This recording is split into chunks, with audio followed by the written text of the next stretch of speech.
পানুহাট রাজমহিষী দেবী high স্কুলের ভূগোল বিভাগের শিক্ষক। দেখো, গত সপ্তাহে আমি আলোচনা করেছিলাম প্রথম অধ্যায়ের সূচনা পর্বটি, অর্থাৎ বহির্জাত প্রক্রিয়াটিকে নিয়ে। এখন আমরা আলোচনা করব বহির্জাত প্রক্রিয়ারই পরবর্তী অংশ, ভৌমজলের কার্য নিয়ে। তবে আজ শুধুমাত্র ভৌমজলের প্রাথমিক পরিচয়টুকু নিয়েই এই আলোচনা সীমাবদ্ধ রাখব, এবং এই আলোচনা করতে গিয়ে হয়তো ভিডিওটা একটু বড় হতে পারে, তাই একটু ধৈর্য রেখে ভিডিওটি দেখবেন। চলো এক ঝলকে দেখে নিই আজ ভৌমজলের কোন কোন অংশ নিয়ে কথা বলবো।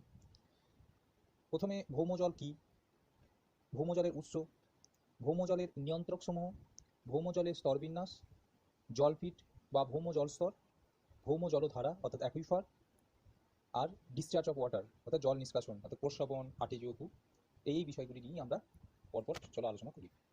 ভৌমজল এই শব্দটির সঙ্গে তোমরা নিচের বিভিন্ন ক্লাসেতে অনেকবার পরিচিত হয়েছো, যেখানে তোমরা জানতে পেরেছো যে ভৌমজল হলো ভূপৃষ্ঠের নিচে যাবতীয় জলকে বোঝায়, অর্থাৎ ভূত্বকের নিচে তথা ভূগর্ভের মাটি, রেগুলিত কিংবা শিলা ছিদ্রে বা রন্ধ্রে যেসব জল অবস্থান করে তাদের ভৌমজল বা সাব সারফেস ওয়াটার বলে।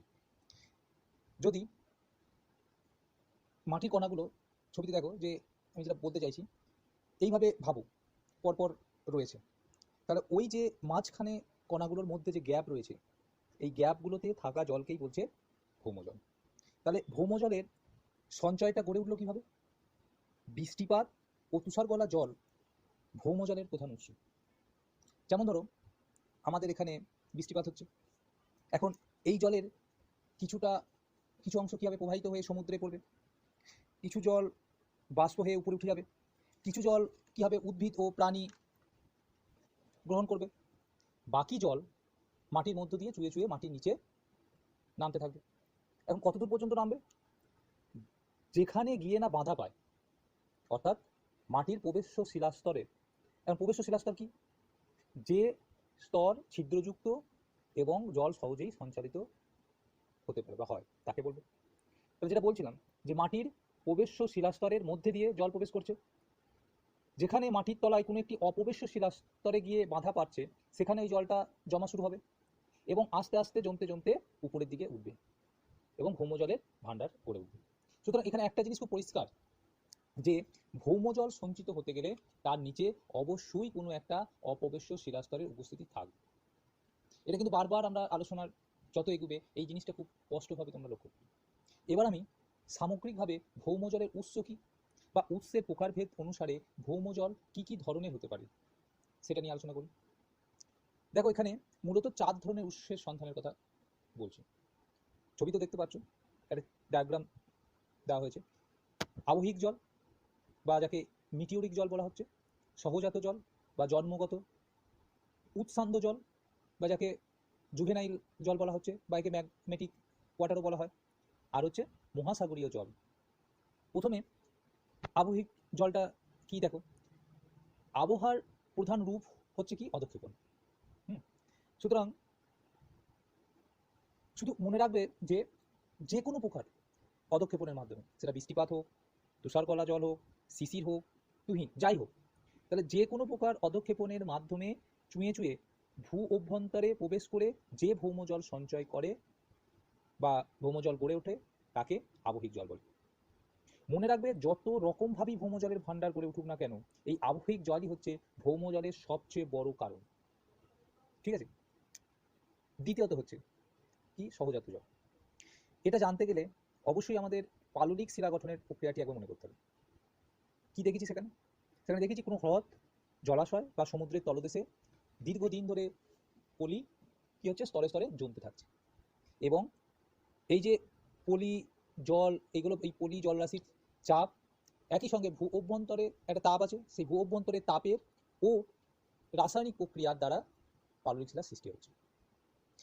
এই যে একটা স্তর, অপর একটা স্তর, তারপরে আবার একটা স্তর, এইভাবে যখন স্তরে স্তরে সঞ্চিত হচ্ছে পলিগুলো, তখন ওই স্তরের মধ্যে সমুদ্র বা কি হচ্ছে, ওই যে পলিরাশির কণাগুলো রয়েছে, সেই ফাঁকে কি হচ্ছে? সমুদ্রের হ্রদের জল আবদ্ধ হয়ে যাচ্ছে।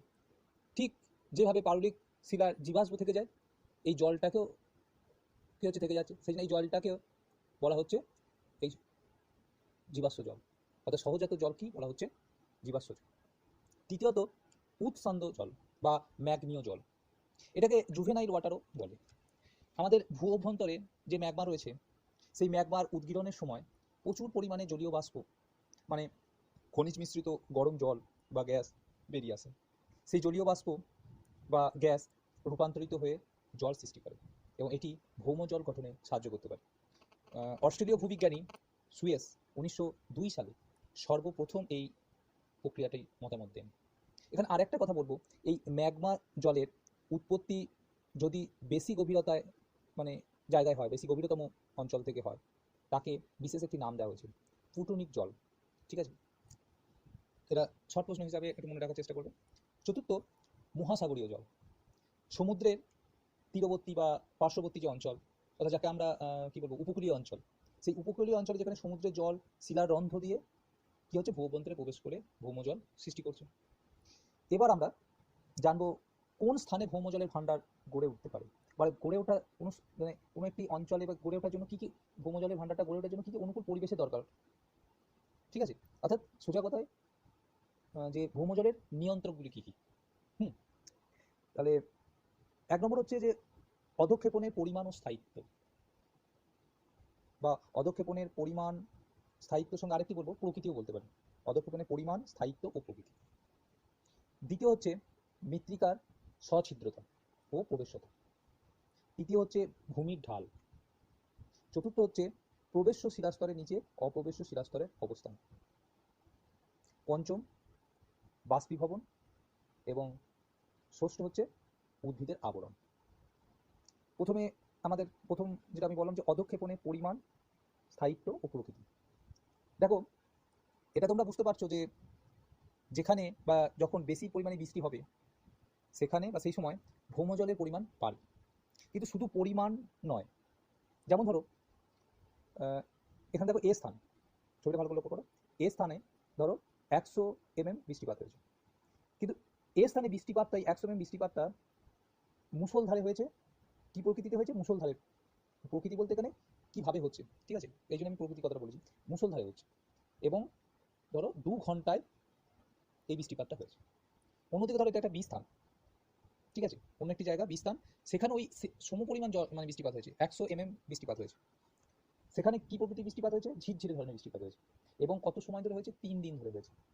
তাহলে কোথায় বেশি মানে ভৌমজলের সঞ্চয় বেশি হবে?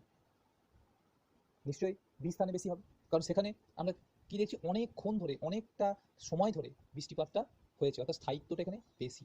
তাই আমি ওই জন্য বললাম যে শুধুমাত্র পরিমাণ নয়, পরিমাণের সঙ্গে অবশ্যই যে কত সময় ধরে সেটা ঘটেছে সেটা খুব দরকার।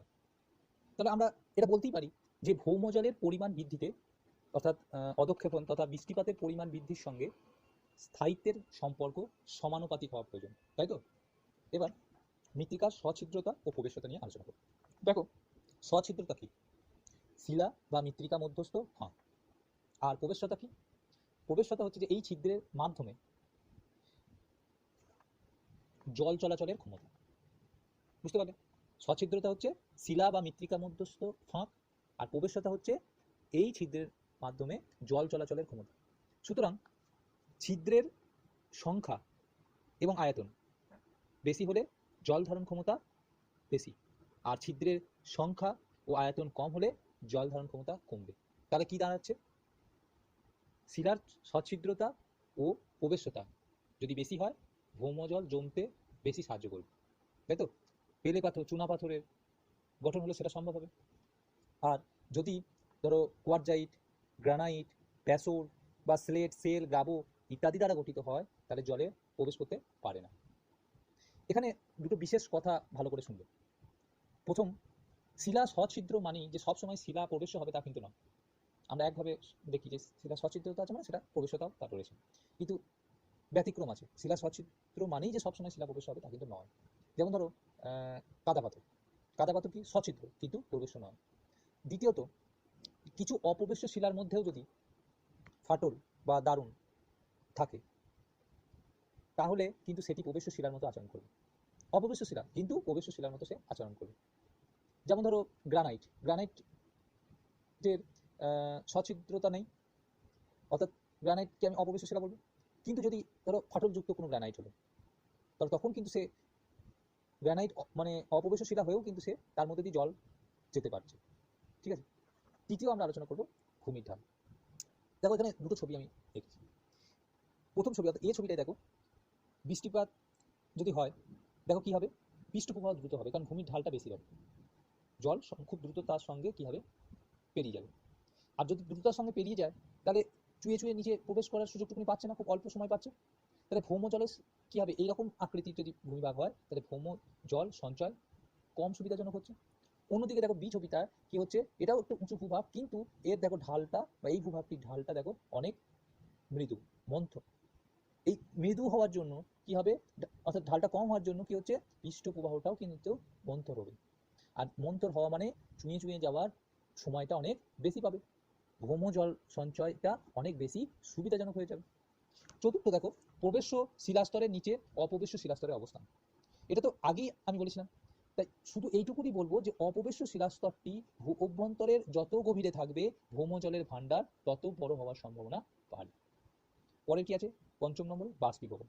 দেখো এখানে উষ্ণতা খুব মানে যেখানে উষ্ণতা খুব বেশি, বৃষ্টিপাত খুব কম হচ্ছে, সেখানে কি হবে, মাটিতে জল চুঁয়ে যাওয়ার আগেই জলটা তো বাষ্পীভূত হয়ে যাবে, ফলে সেখানে ভৌম জল গড়ে ওঠার সুযোগ কম হবে। ষষ্ঠ হচ্ছে উদ্ভিদের আবরণ। উদ্ভিদের আবরণ জলের পৃষ্ঠ প্রবাহকে কি করে, প্রতিরোধ করে, বাধা দেয়, ফলে বেশি সময় ধরে জল মাটির ভিতরে চুঁয়ে চুঁয়ে যেতে পারবে, যা ভৌম জলের পরিমাণ বৃদ্ধিতে সাহায্য করে। এবার পরবর্তী যে আলোচনায় আসবো সেটা হচ্ছে ভৌম জলের উলম্ব স্তর বিন্যাস। অর্থাৎ তোমাদের যে ভৌম জলটা আমি বললাম, সেই ভৌম জলটা ভূপৃষ্ঠের উপর থেকে নিচে যত দূর পর্যন্ত বিস্তৃত থাকবে তাকে যদি আমি উলম্বভাবে স্তরে স্তরে পার্থক্য করি তাহলে আমরা কি কি অংশ দেখতে পাবো। এখানে প্রথমে দেখো আমি একটি ভূপৃষ্ঠ থেকে একদম নিচ একটি পর্যন্ত অর্থাৎ অপবেশ্য শিলা যেখানে রয়েছে সেই পর্যন্ত ধরে একটি স্তর ভাগের চার্ট করেছি। কি আছে, ভৌম জলের স্তর। দেখো দুটি ভাগে প্রথমে এটিকে দেখিয়েছি, একটা হচ্ছে ভাডো স্তর বা অসংস্পৃক্ত স্তর, আরেকটা হচ্ছে ফ্রিয়েটিক স্তর বা সংস্পৃক্ত স্তর। এই ভাডো স্তরকে আবার তিনটে স্তর দেখিয়েছি, অর্থাৎ তিনটে স্তরের সমষ্টি। একটা হচ্ছে মৃত্তিকা স্তর, আর হচ্ছে মৃত্তিকা বায়ু স্তর, একটা হচ্ছে কৈশিক স্তর। আর এদিকে ফ্রিয়েটিক বা সংস্পৃক্ত স্তরকে দুটো ভাগে দেখানো হয়েছে, একটা হচ্ছে অস্থায়ী সংস্পৃক্ত স্তর, একটা হচ্ছে স্থায়ী সংস্পৃক্ত স্তর। এবার এই চারটিকে ধরো আমি একটা উলম্ব প্রস্থ ছেদে ছবিতে ট্রান্সফার করেছি। এবার এই ছবিটি ভালো করে একবার দেখে নাও। এবার ধরো ছবিটা দেখতে দেখতে আমরা বুঝতে থাকি। প্রথমে দেখো ভৌম জলকে প্রধান দুটি ভাগে ভাগ করেছি, যেটা একটু আগেই বললাম আমি, অসংস্পৃক্ত স্তর আর সংস্পৃক্ত স্তর। ছবিটি দেখো ভালো করে, সংস্পৃক্ত আর অসংস্পৃক্ত কি আগে দেখে নাও। সংস্পৃক্ত কথাটি মানে হচ্ছে সোজা কথা, যে স্থানে যে পদার্থ যতটুকু দরকার ততটা পেয়ে গেছে, বুঝতে পারবে। সংস্কৃত কথাটার সোজা কথা মানে হচ্ছে যে স্থানে যে পদার্থ যতটুকু দরকার ততটা পেয়ে গেছে, ফলে সে কি হচ্ছে, পরিপূর্ণ হয়ে গেছে। আর অসংস্কৃত মানে কি, অসংস্কৃত মানে তার আরো দরকার, যতটা আছে তার থেকেও আরো দরকার। তাহলে এখানে অসংস্কৃত স্তর কাকে বলে, স্থলভাগের জলাভূমি ছাড়া, ঠিক আছে, যে শুষ্ক স্তর রয়েছে, যে স্তরটির মধ্যে দিয়ে জল সহজেই অভিকর্ষজ টানে চুঁয়ে চুঁয়ে নিচে চলে যায়, তাকে বলা হচ্ছে অসংস্কৃত স্তর। তাহলে দেখো এই অসংস্পৃক্ত স্তরের মধ্য দিয়ে জল নিচে যাচ্ছে বটে, কিন্তু এই স্তরটা দেখো জলকে ধরে রাখতে পারছে না, অর্থাৎ কখনোই সংস্পৃক্ত হতে পারছে না। তাই এই অসংস্পৃক্ত স্তরটি আবার পরিচিত ভাদো স্তর হিসাবে। আর ওই যে জলটা প্রবাহিত হচ্ছে স্তরের মধ্য দিয়ে বলে তাকে কি বলা হচ্ছে, ভাদোস জল। এই অসংস্পৃক্ত স্তরটি দেখো তিনটি অংশ রয়েছে। প্রথমে আছে কি, মৃত্তিকা জল স্তর, একদম উপরের স্তর। এটা সোজা কথায় দেখো একদম পরিষ্কার বুঝে নাও যে গাছের শিকড় মাটির গভীরে যতদূর পর্যন্ত পৌঁছে জল সংগ্রহ করতে পারে সেই পর্যন্ত বিস্তৃত স্তরকে বলে মৃত্তিকা জলস্তর, ঠিক আছে, বা মৃত্তিকা স্তর। এখানে জলের অণুগুলি কি হচ্ছে, মৃত্তিকার কণাগুলির গায়ে একটি সূক্ষ্ম আস্তরণ এর আকারে লেগে থাকছে, ঠিক আছে। একে হাইগ্রোস্কোপিক জল বলে। এই যে লেগে থাকার বিষয়টাকে হাইগ্রোস্কোপিক জল বলে। একমাত্র যদি টেম্পারেচার 110°C উষ্ণতায় উত্তপ্ত করা যায়, অর্থাৎ এই উষ্ণতায় যদি উত্তপ্ত করলে তবেই কিন্তু এই জল মৃত্তিকা থেকে আমরা আলাদা করতে পারবো। দ্বিতীয় হচ্ছে দেখো মৃত্তিকা বায়ু স্তর, মৃত্তিকা জল স্তর, আর এর নিচে দেখো ছবিতে কি আছে, কৈশিক স্তর। এটার মধ্যবর্তী হচ্ছে এই স্তরটা। এখানে কি হচ্ছে, মৃত্তিকা ও যে জলকণাগুলো আছে সেই জলকণাগুলোর মাঝে বায়ু আবদ্ধ থাকছে, এবং এখানকার জলকে বলা হয় পেলিকুলার জল। এই স্তরটি মনে রাখবে পরিবর্তনশীল। ভৌম জলের ওঠানামার উপর, অর্থাৎ ভৌম জলের সঞ্চয়টা বাড়া কমার উপর এই স্তরের কিন্তু গভীরতাটা নির্ভর করে। সবসময় এক অবস্থানে থাকে না, ভৌম জলটা এক অবস্থানে থাকে না, তাহলে এটার যখন ওখানে বাড়া কমা হয় এই স্তরটিও কি হচ্ছে উপর নিচে বাড়া কমা। তৃতীয় হচ্ছে ওয়েসিক স্তর। ভাদো স্তরের একেবারে দেখো এটা সর্বনিম্ন বা শেষ স্তর। এই স্তরে কি হচ্ছে মাটির ছিদ্রগুলো সরু সরু কেসের মতো, কেস মানে চুল, কেসের মতো কি হচ্ছে নল দ্বারা যুক্ত থাকছে নিচের স্তরটার সঙ্গে। গ্রীষ্মকালে যখন এই প্রচণ্ড তাপ সৃষ্টি হচ্ছে তখন কি হচ্ছে মৃত্তিকার উপরের জলের চাহিদা পূরণ করার জন্য নিচের থেকে একটা ঊর্ধ্বমুখী টানের সৃষ্টি হচ্ছে, সেটাকে বলছি পৃষ্ঠটান। ঠিক আছে, আর সেই পৃষ্ঠটানে কি হচ্ছে যে সম্পৃক্ত স্তরটা নিচে দেখো রয়েছে, সেখান থেকে জলটা উপরে উঠতে থাকে। অর্থাৎ অভিকর্ষীয় টানের কি আমরা দেখছিলাম জলটা উপর থেকে নিচে আসছিল, তাহলে সেই অভিকর্ষীয় টানের প্রভাবকে অতিক্রম করে নিচের সংস্পৃক্ত স্তর থেকে জল ওই নল দিয়ে উপরে উঠে আসে। এই স্তরে ঘটনা ঘটে বলে একে বলা হচ্ছে কৈশিক স্তর। আচ্ছা, এই ভাদো স্তরের নিচে যে অংশটা যেখানে জল সব সময় থাকছে সেই স্তরটিকে বলা হচ্ছে সংস্পৃক্ত। ঠিক আছে, জলটা সবসময় বিরাজ করছে, এই স্তরটিকে বলা হচ্ছে আবার ফ্রিয়েটিক স্তর। তাহলে সংস্পৃক্ত স্তর আর ফ্রিয়েটিক স্তর এক। ইংরেজি ফ্রিয়েটিক, ঠিক আছে, PHREATIC, ফ্রিয়েটিক, এই শব্দটা একটা গ্রিক শব্দ, শব্দটি গ্রিক শব্দ ফ্রিয়েট, ঠিক আছে, PHREAT, এই ফ্রিয়েট থেকে এসেছে, বুঝতে পারলাম। ফ্রিয়েটিক শব্দটি এই গ্রিক শব্দ ফ্রিয়েট থেকে এসেছে, যার অর্থ হচ্ছে আর্টিফিশিয়াল ওয়েল। আর্টিফিশিয়াল ওয়েল মানে কৃত্রিম কূপ, অর্থাৎ নলকূপ থেকে ভূগর্ভের যে জল তোলা হয় তা ভূগর্ভের এই স্তর থেকে পাওয়া যায় বলি এমন নামটা দেওয়া হয়েছে। এই সংস্পৃক্ত বা ফ্রিয়েটিক স্তরে জল সঞ্চিত থাকতে পারে কেন না, তার নিচে দেখো রয়েছে অপবেশ্য শিলাস্তর। এই অপবেশ্য শিলাস্তরের উপরে জল আস্তে আস্তে সঞ্চিত হয়, এবং সঞ্চিত হতে হতে কি হচ্ছে জলের যোগান অনুযায়ী সেই স্তরটা উপরে ওঠানামা করে। যেমন তোমরা বর্ষাকালে পাতকো যদি লক্ষ্য করো, বর্ষাকালে পাতকোতে দেখতে পাবে যে জলটা অনেকটা উপরে উঠে এসছে। আবার যদি ওই পাতকো গ্রীষ্মকালে দেখো জলটা দেখবে অনেক নিচে নেমে গেছে। এইরকমই এই সংস্পৃক্ত স্তরকে স্থায়িত্বের ভিত্তিতে দুটি ভাগে ভাগ করা যায়। একটা হচ্ছে স্থায়ী সংস্পৃক্ত স্তর, অপরটা হচ্ছে অস্থায়ী সংস্পৃক্ত স্তর। স্থায়ী মানে সব সময়, আর অস্থায়ী মানে কখনো কখনো। যখন শুষ্কতম ঋতুতে, মানে কখন গ্রীষ্মকালে, তাই তো, যখন শুষ্কতম ঋতুতেও ভৌম জল স্তর যে তলের নিচে নামবে না, মানে ওই পর্যন্ত বিরাজ থাকে। ঠিক আছে, শুষ্কতম ঋতুতেও ভৌম জল স্তর যে তলের নিচে নামবে না বা নামে না, অর্থাৎ কি অপবেশ্য শিলাস্তরের ঠিক উপরে যে স্তর সারা বছর সমানভাবে সংস্পৃক্ত থাকে তাকে কি বলা হচ্ছে স্থায়ী, বা আরেকটা নাম আছে অবিরাম সংস্পৃক্ত স্তর। স্থায়ী বা অবিরাম সংস্পৃক্ত, অবিরাম মানে সবসময় বিরাম। আর এই স্থায়ী সংস্পৃক্ত স্তরের উপরে আর ঠিক ভাজস বা যেটা অসংস্পৃক্ত স্তরের নিচে যে ভৌম জল স্তর শুধুমাত্র কি হচ্ছে না আর্দ্র ঋতুতে জলটা পাওয়া যাচ্ছে, তাকে কি বলা হচ্ছে অস্থায়ী সংস্পৃক্ত স্তর বা সবিরাম সংস্পৃক্ত স্তর। যেহেতু বর্ষাকালে কি হচ্ছে প্রচুর পরিমাণে বৃষ্টিপাত হচ্ছে, এবং ভৌম জলের প্রধান উৎস কি বলেছিলাম যে অদক্ষিণ, তার মধ্যে বৃষ্টিপাত প্রধান। বৃষ্টিপাতের ফলে কি হচ্ছে জলটা অনুশ্রাবণের মাত্রা কি হচ্ছে বেড়ে যাচ্ছে, জলের অনুশ্রাবণ মানে চুঁয়ে চুঁয়ে আসাটা বেড়ে যাচ্ছে, অনুশ্রাবণের মাত্রা বেড়ে গিয়ে কি হচ্ছে জলের পরিমাণটাও বাড়িয়ে দিচ্ছে। এবার দেখবো জল ফিট কি। ঠিক আছে, সোজা কথায় মানে ওয়াটার টেবিল যাকে বলা হয়, সোজা কথায় সংস্পৃক্ত স্তরের বা যেটাকে ফিওটিক স্তর, ফিওটিক স্তর বা সংস্পৃক্ত স্তরের ঊর্ধ্ব সীমাকে বলা হয় জলপিট বা ভৌম জল স্তর। এর দুটো প্রধান বৈশিষ্ট্য মনে রাখবে। কি না, এক নম্বর হচ্ছে যে ভৌম জল স্তর ভূপৃষ্ঠের সঙ্গে সঙ্গতি রেখে অবস্থান করে। ঠিক আছে, কি না দেখো এই ছবিটা দেখো, একটা আমি ভূমিরূপ, বিভিন্ন ধরনের ভূমিরূপ একটা জায়গায় দেখানোর চেষ্টা করেছি। দেখো এটা পর্বত, তারপর মালভূমি, তারপর সমভূমি, সমভূমির মধ্যে আবার একটি অবনত অঞ্চল রয়েছে। ঠিক আছে, আর তার নিচে দেখবে তোমরা মানে পর্বত দেখো, ওই যে জলতল দেখো ডট ডট ডাক দিয়ে আছে, ওটা হচ্ছে এটা জলতলকে চিহ্নিত করছে, তার উচ্চতার সঙ্গে এই যে ভূপৃষ্ঠ, বিভিন্ন রকম ভূপৃষ্ঠের সঙ্গে জলতলটা আচরণটা কেমন হচ্ছে। কি হচ্ছে দেখো, যেখানে দেখো যে পর্বতের নিচে কি দেখতে পাচ্ছি আমরা, ভৌম জলস্তরটি উপরে উঠে গেছে, তার মানে এটা উত্তল রূপ ধারণ করেছে। তাহলে পর্বতে বা উচ্চভূমি ভাগে কি হচ্ছে উত্তল রূপে অবস্থান করছে। দেখো ওই যে মালভূমি অঞ্চল আছে সেখানেও দেখো ভৌম জলটা জলটা উঠেছে, কিন্তু পর্বতের তুলনায় কিছুটা কম উঠেছে। আবার দেখো সমভূমিতে জলস্তরটা দেখতে পাচ্ছ যে প্রায় সমানভাবে আছে, তার মানে সেখানে কি হচ্ছে অনভূমিকভাবে অবস্থান করছে জলতলটা। আর সমভূমির মধ্যে দেখো একটা অঞ্চল রয়েছে, কিছুটা কি বলবো, অবনত অঞ্চল রয়েছে, সেখানে দেখো কি হচ্ছে, অবতল রূপে অবস্থান করছে। তাহলে কি পাচ্ছি, উচ্চভূমিতে উত্তাল রূপে অবস্থান করছে, মানে উত্তল রূপে অবস্থান করছে, উপত্যকা বা যদি কোনো অবনত অঞ্চল থাকে সেখানে অবতল রূপে, আর সমভূমিতে আমরা দেখছি অনুভূমি প্রকৃতিতে অবস্থান করছে। তাহলে সে কখনোই কিন্তু সমানভাবে থাকে না। সেই জন্য আমি বললাম যে ভৌম জলস্তর ভূপৃষ্ঠের সঙ্গে সঙ্গতি রেখে অবস্থান করছে। দ্বিতীয় জিনিসটা কি, পয়েন্টটা, সেটা হচ্ছে বিভিন্ন ঋতুতে বৃষ্টিপাতের তারতম্য অনুসারে ভৌম জল স্তরের উচ্চতার পার্থক্য হয়। এটা তো বুঝতে পারছো যে গ্রীষ্মকালে জলপিঠটা কি হচ্ছে, নিচে নেমে যাচ্ছে, আর বর্ষাকালে জলপিঠটা কি হচ্ছে, উপরে উঠে যাচ্ছে। 3 নম্বরে বলবো যে পোষ্যবনের সৃষ্টি। এই পোষ্যবনটা যখন কথা বললো তখন পোষ্যবনের বিষয়টিকে নিয়ে আলোচনা করি। দেখো, তোমরা ঝর্ণা নামটার সাথে পরিচিত, ঝর্ণা, ঠিক আছে। বিশেষ করে পার্বত্য অঞ্চলে দেখবে মাটির তলা থেকে জল আপনা আপনি কি হচ্ছে বেরিয়ে আসছে। এটা কখন কিভাবে সৃষ্টি হচ্ছে, এর পিছনে কি হচ্ছে ভৌম জল স্তরের বড় ভূমিকা আছে।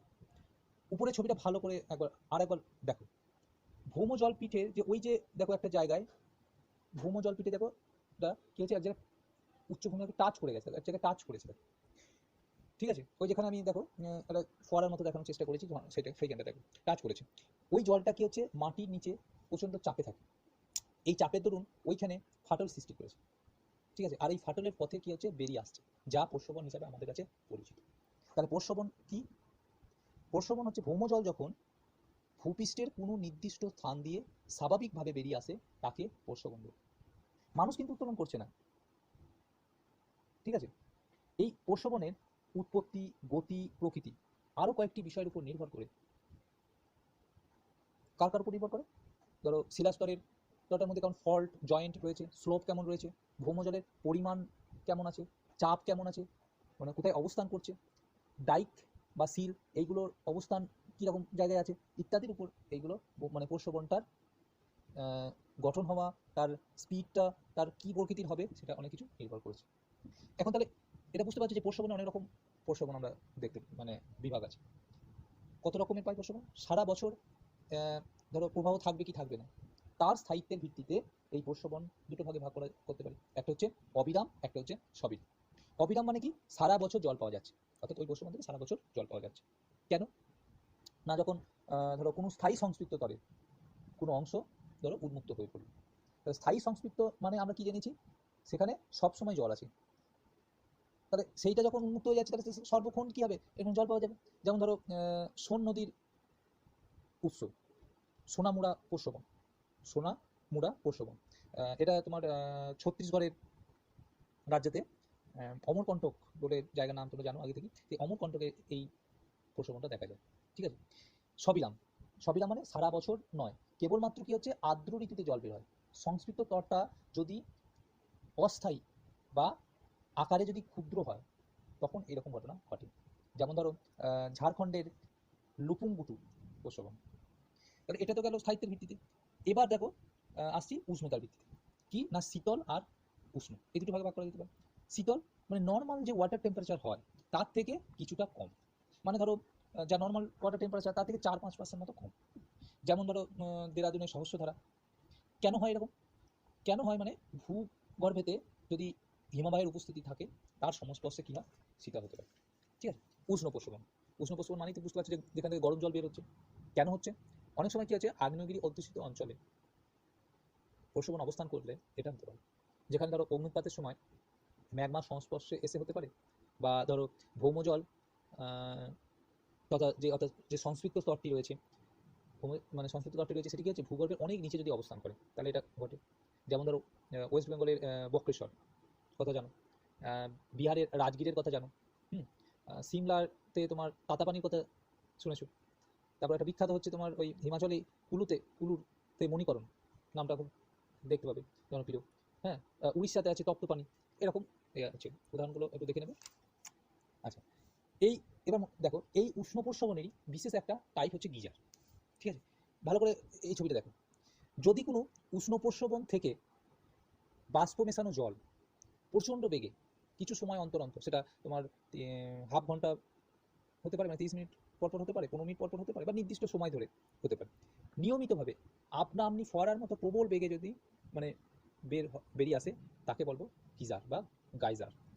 কেন হয় এরকম, মানে এই ধরনের একটা আচরণ কীরকম শুধু বেরিয়ে আসছে, তো যেমন এটা বটে, আবার দেখো 15 মিনিট অন্তর অন্তর বা কিছুটা নির্দিষ্ট সময় অন্তর অন্তর বেরিয়ে আসছে, কেন এটা হচ্ছে এই ধরনের?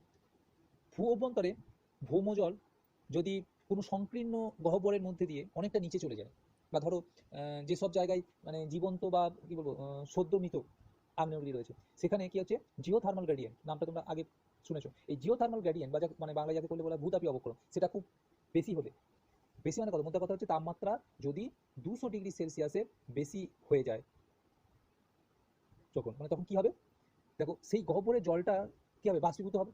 কারণ আমরা তো জানি যে 100 ডিগ্রি সেলসিয়াসের বেশি হলে সাধারণ বাষ্পীভবন শুরু হয়ে যায়, আর এখানে তো প্রায় শুনছে যে 200 ডিগ্রি সেলসিয়াসের বেশি, তাহলে কি হবে, দ্রুত হারে বাষ্পীভূত হবে, এবং সেই বাষ্পীভূত জল কি হবে, উপরে উঠে আসার জন্য চাপ সৃষ্টি করবে। আর বাষ্পটা কি হবে, সবসময় ঊর্ধ্বমুখী চাপ সৃষ্টি করে। হ্যাঁ, তখন জল সমেত বাষ্পটা সেই ছিদ্রপথ দিয়ে একদম ভূপৃষ্ঠের বাইরে কি হবে, ফোয়ারার মতো বেরিয়ে আসবে। এই যে বেরিয়ে এলো, এবার এবার যে বিরতি হচ্ছে সেটা কেন, এবার ধরো বাষ্পটা জলটা যখন একবার বেরিয়ে এলো, তখন কি হচ্ছে, নিচের চাপটা তো কমে গেল, ফলে সাময়িক কি হচ্ছে, কিছুক্ষণ শান্ত হলো, ফলে কিছুটা সময় কি হতো, বিরত থাকলো ফোয়ারার বেরোনো থেকে। এই বিরতি সময়ে কি হচ্ছে, নিচে আবার ঘটনা ঘটছে, কি হচ্ছে না, গহ্বরে আবার কি হচ্ছে, জলের সঞ্চয়টা বাড়তে শুরু করলো, বাষ্পচাপটা আবার বাড়লো, আবার কি হচ্ছে, আবদ্ধ জলীয় বাষ্পের অত্যাধিক চাপ বায়ুমণ্ডলের চাপকে ছাড়িয়ে কি হচ্ছে, আবার ঊর্ধ্বমুখী প্রবল চাপ শুরু হলো, আর এই ঊর্ধ্বমুখী প্রবল চাপে আবার কি হচ্ছে, জলটা উৎক্ষেপণ হলো। এইভাবে পর্যায়ক্রমে এটা চলতে থাকে। ইন্টারনেটে তোমরা ভালো করে জানতে পারবে যে আমেরিকা যুক্তরাষ্ট্রের, হ্যাঁ, ওয়াইওমিং বলে একটা জায়গা আছে, সেই ওয়াইওমিং এ অবস্থিত হচ্ছে ইয়েলোস্টোন ন্যাশনাল পার্ক, ঠিক আছে। সেখানে 100টির বেশি এই গিজার বা গাইজার আছে। আর এখানেই একটা বিখ্যাত, বিশ্ববিখ্যাত গিজার হচ্ছে ওল্ড ফেথফুল, ইউটিউবেতেও দেখে নিতে পারো। এটি থেকে প্রায় 60 থেকে 65 মিটার, মানে 60 থেকে 65 মিনিট অন্তর, প্রায় 60 মিটার উঁচু, 40 থেকে 60 মিটার উঁচু ফোয়ারার সাহায্যে মোটামুটি 2 থেকে 5 মিনিট সময় ধরে প্রায় 1 মিলিয়ন গ্যালন জল বেরিয়ে আসে, ঠিক আছে। ভূ অভ্যন্তরে শিলার গঠন অনুসারে একটা শ্রেণীবিভাগ আছে এই প্রশ্রবণের। সেখানে কতগুলো গুরুত্বপূর্ণ প্রশ্রবণ নিয়ে একটু বলে নিই, এগুলো একটু মনে রাখবে, একটু বই থেকেও দেখে নিতে পারো।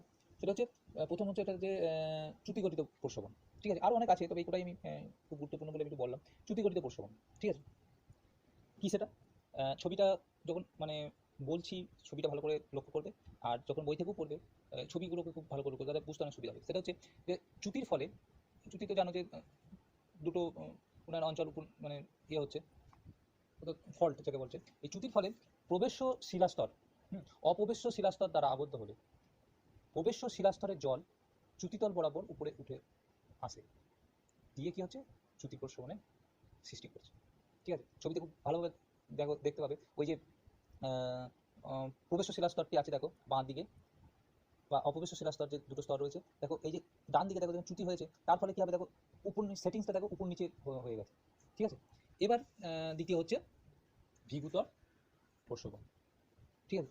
এটা কি দেখো, এটাও এই ছবি ভালো করে লক্ষ্য করো, দেখো যে এই যে উচ্চভূমি, বিশেষ করে যেখানে উপর নিচে তোমার বেলে পাথর বা চুনা পাথর বা অপবেশ্য কাদা পাথরের শিলাস্তর থাকলে কি হচ্ছে, মানে বেলে পাথর চুনা পাথর কি প্রবেশ্য, আর অপবেশ্য হচ্ছে কাদা পাথর শিলাস্তর থাকলে, ওই যে অপবেশ্য শিলাস্তরটি ভৃগুতটের দিকে দেখো অভিমুখ করে খুলে যাচ্ছে বা উন্মোচিত হচ্ছে, তারপরে কি হবে, সেখানে প্রশ্রবণের সৃষ্টি হচ্ছে, একে ভৃগুতট বা ভৃগুতট পাদদেশ প্রশ্রবণ বলে। তৃতীয় হচ্ছে ডাইক প্রশ্রবণ। দেখো এখানে কি হচ্ছে, দেখো ওই যে ডাইকটা কি হচ্ছে, প্রবেশ্য শিলাস্তরকে ভেদ করে উপর দিকে উঠে আসছে, এর ফলে কি হচ্ছে, ওই সংযোগস্থলে ডাইক প্রশ্রবণ গড়ে উঠছে, ঠিক আছে। আরেকটা হচ্ছে তোমার, সেটা হচ্ছে কি বলবো, ভ্যাকুলোসিয়ান প্রশ্রবণ। দেখো এখানে ছবিটা ভালো করে দেখো, লক্ষ্য করো, ওই যে চুনাপাথর ভ্যাকুলোসিয়ান প্রশ্রবণ হচ্ছে অ্যাকচুয়ালি দারুণ প্রশ্রবণ, ঠিক আছে, মানে সরি দ্রবণ প্রশ্রবণ। দ্রবণ প্রশ্রবণ মানে বুঝতে পারছো যে চুনাপাথর যুক্ত অঞ্চল হবে, চুনাপাথর যুক্ত অঞ্চলে ভূগর্ভে প্রবেশ করে যাওয়া জল শিলাস্তরের নিচে দেখো অবস্থিত যে অববেশ্য শিলাস্তরটা কি হচ্ছে, এসে পড়ছে, ঠিক আছে। অর্থাৎ চুনাপাথরযুক্ত অঞ্চলে ভূগর্ভে যে জলটা প্রবেশ করছে সেটা শিলাস্তরের নিচে যে অপবেশ্য শিলাস্তরে এসে পড়ছে, এই এসে পড়ার অপবেশ্য শিলাস্তরে কি হচ্ছে, যে ঢালু তলটা আছে সেটা দিয়ে কি হচ্ছে, প্রবাহিত হয়ে মানে চুনাপাথরের একদম শেষে দেখো, মানে চুনাপাথরের যেটা প্রান্ত দেশ বলবো, সেখানে কি হচ্ছে, প্রশ্রবণের সৃষ্টি হচ্ছে, একে বলা হচ্ছে ভ্যাকুলোসিয়ান প্রশ্রবণ। হ্যাঁ, এটা অ্যাকচুয়ালি ফ্রান্সের এই রোন উপত্যকায় গড়ে ওঠা ওই ফন্টেন দা ব্রাক্কুস প্রস্রবণের নাম অনুসারে এইটা নামকরণ হয়েছে। এটা ভারতের তোমার মুসুরির যে কেম্পটি জলপ্রপাত রয়েছে সেটি হচ্ছে এই ধরনের প্রস্রবণের উদাহরণ। ঠিক আছে, এবার পঞ্চমত একটা আছে, সেটা হচ্ছে আর্টিজিও প্রস্রবণ বা যাকে বলা হচ্ছে আর্টিজিও কূপ। এটা আমি একটু পরে আলোচনা করছি, মানে এই প্রসঙ্গে যখন রিলেটেড প্রসঙ্গ আলোচনা করবো তারপর এটা তার সঙ্গে তখন আমি এটা বলছি। আরেকটা ছোট প্রশ্ন আমি বলতে ভুলে গেছিলাম, সেটা হলো প্রস্রবণ রেখা অর্থাৎ স্প্রিং লাইন।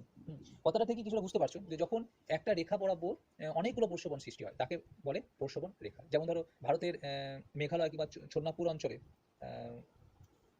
অর্থাৎ ঝাড়খণ্ডে আর কি এই রেখা দেখতে পাবে। ঠিক আছে, তোমার দেরাদুনের সহস্রধারা এটাও কিন্তু একদম এই তোমার প্রস্রবণ রেখা। তোমার এছাড়া আছে তোমার ওই পশ্চিম ঘাটের পাদদেশীয় অঞ্চল যেটা বলা হয় অর্থাৎ কঙ্কন উপকূলে, সেখানেও তোমার দেখা যায় মহারাষ্ট্রে আর কি। হ্যাঁ, সাধারণত এটা দীর্ঘ যদি চ্যুতি রেখা বা বিগুতট রেখা বা ধরো মানে কি বলবো জিওলজিক্যাল আনকনফর্মিটি হয়, সেই কারণে কি হচ্ছে এই ধরনের প্রস্রবণ রেখা সাধারণত সৃষ্টি হয়। আচ্ছা, এবার পরবর্তী আরেকটি গুরুত্বপূর্ণ প্রশ্ন হচ্ছে অ্যাকুইফার। ঠিক আছে, অ্যাকুইফার নিয়ে আলোচনা করি। প্রথমে জানি অ্যাকুইফারটা কি। একটা জলবাহী স্তর। আমি যে এতক্ষণ যেটা বললাম যে ভৌম জলস্তর, সেই ভৌম জলস্তরই হচ্ছে এক কথায় অ্যাকুইফার। ভূ অভ্যন্তরে যেখানে ভৌম জল জমা থাকছে অর্থাৎ সংস্পৃক্ত প্রবেশ্য শিলাস্তরকে বলা হচ্ছে অ্যাকুইফার। ঠিক আছে, এই অ্যাকুইফার কেমন হতে পারে, কত রকমের হতে পারে, সেই সম্পর্কিত এই ছবিটা ভালো করে দেখো। এখানে এখানে বোঝাবো যে অ্যাকুইফারের শ্রেণী বিভাগটা। আগে ভালো করে ছবিটা স্ট্রাকচারটা দেখো।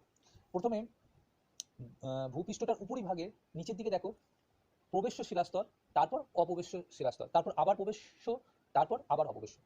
অর্থাৎ বোঝাবার সুবিধার জন্য আমি দেখো কোন স্তর বলতে তোমাদের বুঝতে অসুবিধা হচ্ছে, এ বি সি ডি নাম ইয়ে করা আছে, যেটা আমি চট করে বলতে তোমাদের সুবিধা মানে বুঝতে সুবিধা হয়। অর্থাৎ মধ্যেখানে দুটো অপ্রবেশ্য শিলাস্তর দেখতে পাচ্ছ, অর্থাৎ যেটাকে আমি দেখো বিডি হিসাবে চিহ্নিত করেছি। ওই মাঝে একটা প্রবেশ্য শিলাস্তর আছে, দেখো সি যেটা চিহ্নিত শিলাস্তর আছে। সর্বপ্রথমে দেখো একটি প্রবেশ্য শিলাস্তর আছে এ। এবার দেখো যখন ধরো ওই যে বৃষ্টিপাত হচ্ছে সাইডে, ধরো ই স্থানে বৃষ্টিপাত হবে, তখন সেই বৃষ্টিপাতের জলটা কি হবে, চুঁয়ে চুঁয়ে ওই যে মাঝখানে যে প্রবেশ্য শিলাস্তরটা আছে সেটা অর্থাৎ সি সেটা দিয়ে প্রবেশ করবে। সেখানে দেখো দুটো অপ্রবেশ্য শিলাস্তরের মাঝখানে কি হচ্ছে, প্রবেশ্য শিলাস্তর আছে এবং সেখানে সেটা জমা হচ্ছে। দেখো যদি মাঝের দিকে অর্থাৎ যেখানে আমি লিখেছি এফ, হ্যাঁ, সেখানে যদি বৃষ্টিপাত হয় তখন কি ও দুটি অপ্রবেশ্য শিলা অর্থাৎ যেটা বিডি হিসেবে চিহ্নিত করেছি ওই শিলাস্তরের মাঝে অর্থাৎ সি যে প্রবেশ্য শিলাস্তরটা আছে জমতে পারবে? পারবে না। কেন? দেখো উপর থেকে জল যখন প্রথম প্রবেশ্য শিলাস্তর অর্থাৎ এতে এসে পড়বে, তখন প্রথম যে অপ্রবেশ্য শিলাস্তরটা রয়েছে অর্থাৎ বি বাধা পাবে, তাই তো? ফলে তার উপরে জল সঞ্চিত হবে।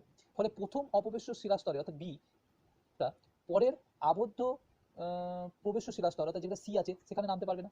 ওই মাঝের প্রবেশ্য শিলাস্তরটি অর্থাৎ সি সেখানে একবারে কি হচ্ছে, উন্মুক্ত রয়েছে। সেখানে একমাত্র বৃষ্টিপাত হলেই ওই স্থানে জল জমতে পারবে। অর্থাৎ যদি কোনো অ্যাকুইফারের উপর আর নিচে তো অবশ্যই অপ্রবেশ্য শিলাস্তর থাকে, তার উপরের যদি অপ্রবেশ্য শিলাস্তর থাকে তাহলে ওইখানে ভৌম জল গড়ে উঠবে, তাকে বলা হয় আবদ্ধ অ্যাকুইফার। অর্থাৎ সি নামক যে চিহ্নিত করেছি ওই প্রবেশ্য শিলাস্তরের মধ্যে যে জলটা জমা হচ্ছে তাকে বলা হচ্ছে আবদ্ধ অ্যাকুইফার। যার ফলে ওইখানে জমা জল যত বাড়বে সে দেখো সোজা সোজা বলতে একদম উপর দিকে অর্থাৎ ওই বি স্তর এ স্তর এই দিকে যেটা দেখানো হচ্ছে ওই সোজা দিকে অর্থাৎ উলম্ব ভাবে যাকে বোঝানো হয় সেই দিকে কি হচ্ছে উঠতে পারবে না। তখন কি করবে, ওই যে পাশের ঢালু যে জায়গাটা দিয়ে আছে সাইড দিকে অর্থাৎ ই দিকে জলের উচ্চতাটা বাড়বে। এইভাবে বাড়তে বাড়তে কি হবে, পাশের যে ঢালের অনেকটা উপরে উঠে আসবে এবং যে ভূপৃষ্ঠতার সীমাটাকে ভূপৃষ্ঠ সীমা কোনটা, ভূপৃষ্ঠ আঁকা হয়েছে দেখো এইচ বলে চিহ্নিত করেছে, ওই যে ঢেউ কারণে এটা ভূপৃষ্ঠ, ওইটাকে যখন ছাড়িয়ে যাবে, কি ছাড়িয়ে যাবে, ওই জল তলটা আমি কি বোঝাতে চেয়েছি দেখো উপরে জি বলে দেখানো হয়েছে মানে ডট ডট ডট দিয়ে, মানে চাপটা আমি বোঝাতে চাইছি যে এদিকে চাপটা এতটা বেড়ে গেছে, জল চাপটা উচ্চতাটা, তাহলে ভূপৃষ্ঠের ওই যে উচ্চতাটা কি হচ্ছে ছাড়িয়ে যাচ্ছে জলের। দেখো ভালো পাশে ভালো করে দেখো যে ভৌমজলের যে চাপটা অর্থাৎ একবারে উপরি পিঠটা, সেই উপরি পিঠটা পর্যন্ত জল সবসময় চেষ্টা করবে যে জলের ধর্ম কি সমচ্ছশীলতা, জল সবসময় কি হবে একটা লেভেলে থাকতে চাইবে। নিচের থেকে জল অর্থাৎ এই যে সি বলে যেটা হচ্ছে সেই সি কি হচ্ছে অপ্রবেশ্য শিলার অর্থাৎ বি বাঁধা ভেদ করে উঠতে পারছে না। এবার জলটা সাইডের দিকে দেখো ই দিয়ে উঠতে উঠতে এই ওয়াটার লেভেল হাইট পর্যন্ত উঠে যাচ্ছে, যেখানে ডট ডট করে দেখছি ওয়াটার লেভেল হাইট উঠে যাচ্ছে, কিন্তু অপ্রবেশ্য শিলার জন্য ওই জলটা কি হচ্ছে বাধা পাচ্ছে। হ্যাঁ, অন্যদিকে দেখো ভিতরে এই ভিতরের স্তরটা কি হচ্ছে, এখানে এটা তো ধরো হাফটা দেখেছি আর এইদিকে যদি হাতে কি হচ্ছে অধভঙ্গের মতো আকৃতি, মধ্যভাগে হ্যাঁ, তুলনায় কি হচ্ছে, দুই প্রান্ত দেখো উপরে থাকছে, তাই তো, তাহলে একটা অবতল ধরনের আকৃতি গঠন করছে। তাহলে ফলে কি হচ্ছে, ওই মধ্যভাগের তুলনায় যে দুই প্রান্ত উপরে থাকছে, ফলে জলের কি হচ্ছে, সেখানে চাপটাও বেশি হচ্ছে। এবার যদি আমি ওই অবস্থায় ভূপৃষ্ঠের মধ্যে দিয়ে একটা নলকূপ খনন করি, যেটাকে আমি আই চিহ্নিত করেছি, নলকূপ খনন করি, দেখো নলকূপটা কোথায় এসেছে, একদম দেখো সি স্তরে এসছে, অর্থাৎ মাঝখানে যে আবদ্ধ অ্যাকুইফারটা আছে সেখানে এসছে। তো সেখানে কি হচ্ছে, আবদ্ধ অ্যাকুইফার পর্যন্ত যদি নলকূপটা খনন করি, তাহলে কি হবে, জলচাপ এতটাই বেশি, প্রচণ্ড স্পিডে বাইরে বেরিয়ে আসবে, জলটা কি হবে, আপনা আপনি বাইরে বেরিয়ে আসবে। এই যে কূপটার মাধ্যমে জলটা বাইরে বেরিয়ে এলো, এটা কি বলা হচ্ছে, আর্টেজিও কূপ। তোমরা ক্লাস 8-11-এতে পড়েছো। তাহলে আর্টেজিও কূপটা দেখো কোথায় সৃষ্টি হলো, আবদ্ধ অ্যাকুইফারে। উত্তর ফ্রান্সে তোমার আটোয়েস প্রদেশে 1226 সালে প্রথম এই কূপটা খনন থেকে এর নামকরণ হয়েছে, ঠিক আছে। অস্ট্রেলিয়াতেও তোমার এই ধরনের অসংখ্য কূপ আছে, যার সাহায্যে ওই দেশের সাধারণত ওই যে শুষ্ক অঞ্চল রয়েছে সেখানে কি হচ্ছে করে, ওরা ব্যাপকভাবে মেষ পালন করা হয়। ভারতের মধ্যে যদি দেখো, ভারতের গুজরাট রাজ্যে তোমার আহমেদাবাদের এটার নাম হচ্ছে বীরগাঁও। বীরগাঁওতে একটা গভীর আর্টেজিও কূপ আছে। আচ্ছা, এবার দেখো প্রথম যে প্রবেশ্য শিলাস্তরটা, তার উপরে ভূপৃষ্ঠে যদি, অর্থাৎ এইচ যেখানে আমি চিহ্নিত করেছি, বৃষ্টি হলো, সাইডে নয় কিন্তু উপরে, তাহলে জল কি হবে, উপর থেকে চুয়ে চুয়ে চুয়ে চুয়ে এই প্রথম যে অপবেশ শিলাস্তরটি রয়েছে, অর্থাৎ বি শিলাস্তরে এসে বাধা পেয়ে কি হবে, সঞ্চিত হবে। এর উপরে কিন্তু দেখো কোনো বাধা নেই, উপরে কিন্তু কোনো বাধা নেই, সেই কারণে এই প্রবেশ শিলাস্তরের উপরে কোনো অপবেশ শিলাস্তরটি নেই, ফলে জল যখন উপর দিকে বাড়বে তখন ভৌম জলে কোনো বাধা পাবে না, উপরে বিনা বাধায় জল কি হবে, ওঠানামা করতে পারবে। তার জন্য এই স্তরটিকে বলা হচ্ছে, অর্থাৎ এই যে এই স্তরটি বলে যেটা চিহ্নিত করেছি, সেটাকে হচ্ছে মুক্ত অ্যাকুইফার। হলো, এই মুক্ত অ্যাকুইফারেতে স্বাভাবিকভাবেই আমরা যে এই যে হ্যান্ড নলকূপগুলো যেগুলো আর কি, দেখো এই ছবিতে আমি যে বলে চিহ্নিত করি, এইগুলি যেগুলো খনন করা হয়, সেইগুলো যে অর্থাৎ ম্যানুয়ালি যে জল তোলা হয় হ্যান্ড তোমার নলকূপগুলোতে, সেইগুলো এইখান থেকে এই কাজটা করা হয়, ঠিক আছে। এবার আরেকটা অ্যাকুইফারের কথাই আমি বলবো, সেটা হলো পার্চ অ্যাকুইফার, যাকে স্থানীয় অ্যাকুইফার বলা হয়। এই মুক্ত অ্যাকুইফারেতে যদি কোথাও একটা চামচের মতো বা নৌকোর মতো বা অর্ধবৃত্তাকার আকৃতি যাকে বলা হয়, দেখো ছবি দেখতে হবে, অপবেশ্য শিলাস্তর বাঁধা হয়ে দাঁড়ায়, দেখো কে বলে যেটা আমি চিহ্নিত করেছি, ভালো করে বোঝো ছবিতে, ওই অপবেশ্য শিলাস্তরের উপরে কি হচ্ছে, খুব ছোট ছোট ভঙ্গা, খাল পাড়া ভঙ্গা করে সাময়িকভাবে কি হবে, জল কিছুটা সঞ্চিত হতে পারে, যদি সঞ্চিত হয় বা কিছুটা জল পাওয়া যেতে পারে, তাই তো। যদি এখানেও নলকূপ খনন করা হয় তাহলেও কিছুটা জল পাওয়া যেতে পারে, তবে এখানে সবসময় পাবে না, কেবলমাত্র বর্ষাকালে পাবে। এই যে পৃথক গৌণ স্তরটিকে বলা হচ্ছে পার্চ অ্যাকুইফার। আবার অনেক সময় এই যে আবদ্ধ অ্যাকুইফার দেখছো, তার উপরে এবং নিচে তো অপবেশ্য শিলাস্তর ছিল, তা ওই অপবেশ্য শিলাস্তরে ধরো কোনো কারণবশত সেটা তোমার খনন কার্য হোক বা অন্য কারণে যদি ছিদ্র হয়ে যায়, তখন উপর বা নিচের জল যে চাপ থাকার কথা সেই চাপ কিন্তু থাকে না, কারণ লিক করে গেছে, লিক করে কি হচ্ছে, উপরে বা নিচে নেমে যেতে পারছে জলটা। যদি লিক হয় তখন তাকে বলা হয় লিকিং অ্যাকুইফার বা বলতে পারো সছিদ্র অ্যাকুইফার। এই প্রসঙ্গে তোমার আরও তিনটি বিশেষ অ্যাকুইফার নিয়ে কথা বলবো, যাদের নামগুলো হচ্ছে অ্যাকুইফিউজড, অ্যাকুইক্লুড এবং অ্যাকুইটার্ড বলে ডাকা হয়।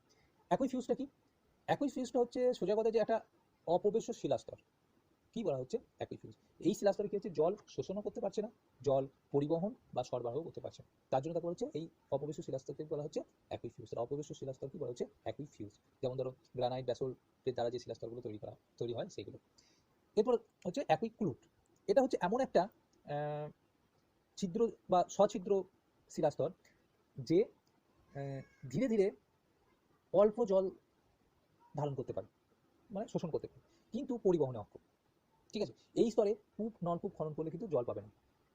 যেমন ধরো যেগুলো তোমার সেল বা কাদা পাথরের স্তর গঠিত হয়, সেইগুলো এই অ্যাকুইক্লুড তোমার অ্যাকুইফার গড়ে ওঠে। আচ্ছা, আরেকটা হচ্ছে অ্যাকুইটার্ট, এটা হচ্ছে এমন একটা বিশেষ অপবেশ্য শিলাস্তর যে অল্প পরিমাণে জল সঞ্চয় করে আর অল্প পরিমাণে পরিবহন করে, ঠিক আছে। অর্থাৎ যে শিলাস্তর অল্প পরিমাণে জল সঞ্চয় করে পরিবহন করে, যেমন ধরো যেগুলো তোমার কাদাবালি মিশ্রিত, অর্থাৎ দোআঁশ মাটির স্তর, সেইগুলোতে এই অ্যাকুইটার শিলাস্তর বলে। তাহলে আজকের মতো আলোচনা এখানেই শেষ করছি, সবাই ভালো থাকো।